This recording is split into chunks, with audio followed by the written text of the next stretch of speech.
Kwanza mzee Mlai unisaidie kitu kimoja. Ili mtu afike level ya kanali, anatakiwa awe amelitumikia jeshi la wananchi kwa muda gani?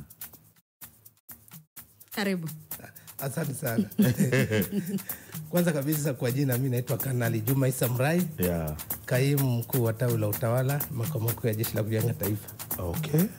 Nimefurahi sana kuja kwenu hapa ili tushirikiane kuongea na wananchi katika masuala mbalimbali kama ulivyoanza kusema kwamba namna gani jeshi la kujenga taifa linafanya kazi kuliko kutoa rumazi ambazo zinatokea kwa wanaeneza watu mbalimbali ambao hawana uhusiano na jeshi la kujenga taifa. That's true.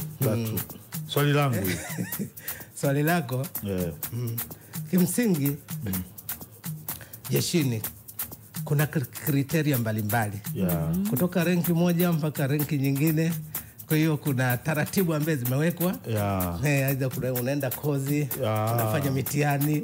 Kwa hiyo ndio inaenda unapanda kutokana na kutoka renki moja mpaka nyingine. Kwa hiyo kuna taratibu za upandishwaji. Sina sio utendaji. Vyote hivyo. Utendaji.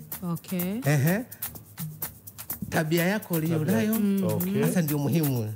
Kujituma kwako, kwa sababu mwisho wa siku kila siku wakubwa wako ndio wanakuassess. Unaona, kwa hiyo assessment. Kwa hiyo kuna criteria ambazo zimewekwa mpaka unafikia cheo fulani. Kwa wakubwa wale wakiona wanaona huyo kwa speed yake, kwa namna anavyojituma, nguvu yake, utulivu wake, heshima alonayo, tumpe nafasi aende akasome kozi hii ili hapa aweze kupanda. Ndio hivyo. Ndio maana nilivyosema kila renki kutoka renki moja kwenda renki nyingine.